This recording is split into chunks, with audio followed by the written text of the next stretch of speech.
देखिए, अगर आप कहते हैं आरजेडी सिंगल लार्जेस्ट होगी तो मुझे लगता है कि आप आरजेडी को सत्ता की तरफ लेकर के जा रहे हैं। मेरा अनुमान यह है कि पिछला इलेक्शन तेजस्वी यादव के लिए बेस्ट इलेक्शन था।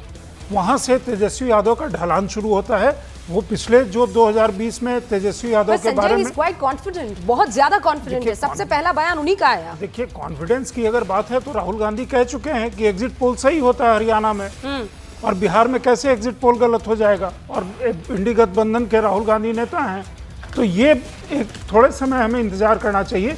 बीजेपी जेडीयू में कौन लार्जेस्ट पार्टी होता है, ये बहुत इंटरेस्टिंग चीज है। सिंगल लार्जेस्ट पार्टी जो बिहार में पिछले 2 इलेक्शनों में हुई है वो सरकार नहीं बना पाई है, तो I think single largest party की तरफ ना जाए। अलायंस मैटर करता है कि अलायंस कौन सा बड़ा होगा। एक इंपॉर्टेंट नंबर है, 50 का आंकड़ा क्रॉस कर लिया है एनडीए ने। 50 का आंकड़ा क्रॉस कर लिया, यानी हाफ सेंचुरी लगा दी है।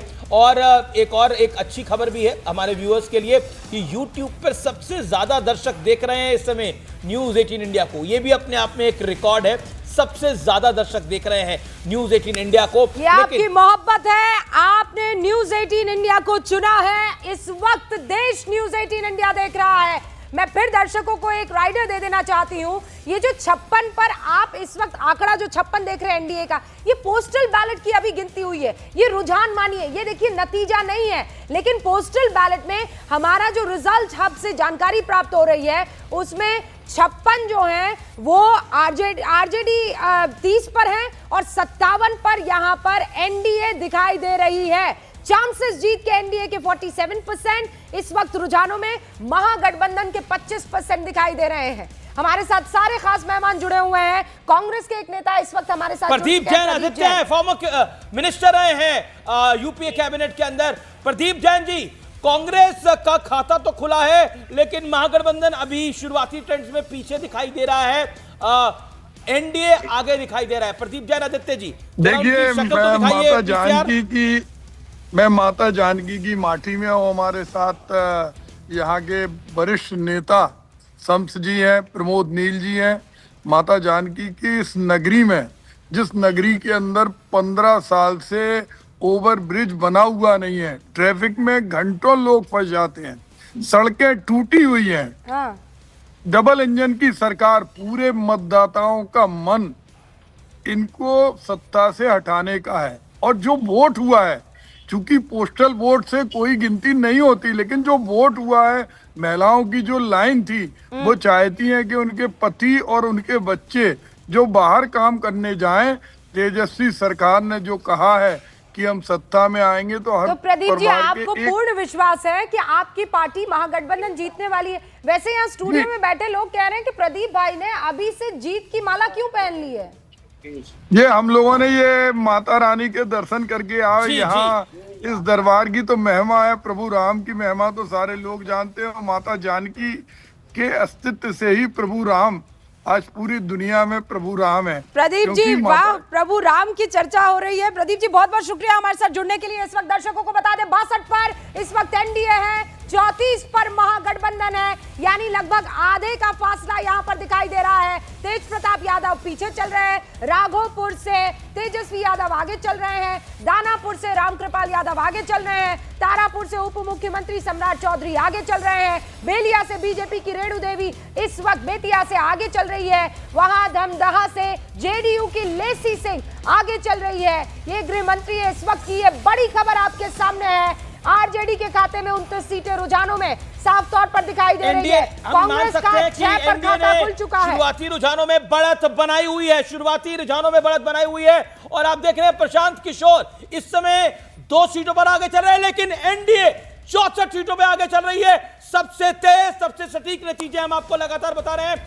64 सीटों पर एनडीए आगे चल रही है और महागठबंधन लगभग 35 सीटों पर आगे चल रहा है। एनडीए की बढ़त अब बड़ी होती जा रही है, एनडीए की बढ़त अब बड़ी होती जा रही है। और अगर इसी तरह के रुझान आगे भी चलते रहे तो फिर ये क्लोज फाइट नहीं दिखाई दे रही है। लेकिन बीजेपी 29 पर, जेडीयू 27 पर, एलजेपी रामविलास पासवान 4 पर अटकी पड़ी है। हम पीछे चल रही है, राजद 27 पर, यानी क्लोज फाइट है सिंगल लार्जेस्ट के लिए, जबकि आरजेडी ज्यादा सीटों पर चुनाव लड़ रही है। लेकिन कांग्रेस वीआईपी का खाता अभी तक नहीं खुला है, जिसकी हम लगातार बात कर रहे थे। ओवर एस्टिमेट करा गया क्या मुकेश सहनी को ओवर और लास्ट टाइम एनडीए ने ओवर एस्टिमेट करा था। अच्छा, लास्ट टाइम दर्शकों को एनडीए ने फिर करा ये था, बता उसको दूं, नुकसान का सामना करना पड़ा। 8:28 हो रहे हैं, अभी ईवीएम की काउंटिंग शुरू नहीं हुई है। मैं फिर से दोहरा रही हूं, अभी पोस्टल बैलेट जो है उनकी गिनती हो रही है, मैनुअली ये गिनती हो रही है।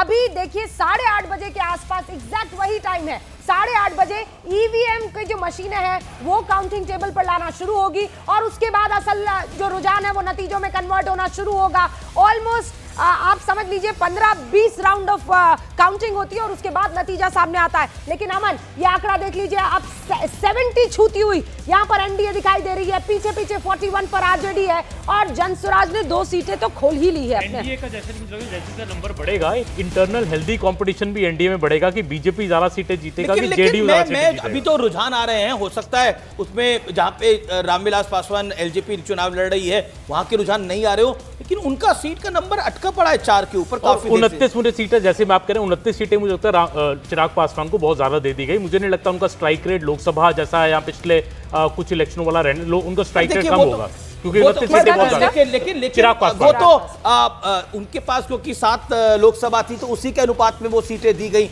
और ऐसे ही हम को दी गई। इंटरेस्टिंग बात यह है कि देखिए अमित शाह इस पूरे कैंपेन को लीड कर रहे थे, इस बात को समझने की आवश्यकता है, यानी स्ट्रैटेजी वाइज। वैसे तो प्रधानमंत्री नरेंद्र मोदी का बड़ा चेहरा, नीतीश कुमार का चेहरा, उसके बाद साथ अमित शाह की जबरदस्त रणनीति, और अगर यही रुझान आ रहे हैं तो एक बड़ा इंपैक्ट जाता है। हालांकि ये इनिशियल ट्रेंड्स है, जैसा अभी आपको थोड़ी देर पहले बताया गया, ये इनिशियल ट्रेंड्स है। अभी हमें आधा घंटा और 40 मिनट इंतजार करना पड़ेगा, कुछ खबर और पकेगी। 8:30 बज चुके हैं, ईवीएम की काउंटिंग अब शुरू हो चुकी है। दर्शकों को मैं ये बता दूं, सीटों का पे नंबर आ रहे हैं। 8:30 बजे ईवीएम अब काउंटिंग टेबल पर पहुंच चुके हैं। पोस्टल बैलेट की गिनती जारी रहेगी, लेकिन अब ईवीएम की गिनती भी, मतलब उसमें जो वोट पड़े हैं उसकी तेजी से अब रुझान आना शुरू हो जाएंगे। अब तक जो धीरे धीरे आंकड़ा चल रहा था, अब वो तेजी से आएगा, क्योंकि अब तक मैनुअली काउंटिंग हो रही थी। अब आप समझ लीजिए कि ये जो आंकड़ा है या तो बदल सकता है या यही आंकड़ा मेंटेन रहेगा। हो सकता है कि दोनों के अंदर डिफरेंस ज्यादा हो जाए, हो सकता है दोनों के अंदर डिफरेंस कम हो जाए, हो सकता है महागठबंधन अभी कुछ देर में डिफरेंस थोड़ा कम हो जाएगा। लेकिन कुल मिलाकर 69 सीटों पर एनडीए रुझानों में आगे है, 44 सीटों पर महागठबंधन है। जेएसपी इस वक्त रुझानों में 2 सीटों पर आगे दिखाई दे रही है। यह बड़ी खबर है 8:31 पर न्यूज 18 इंडिया के दर्शकों के लिए।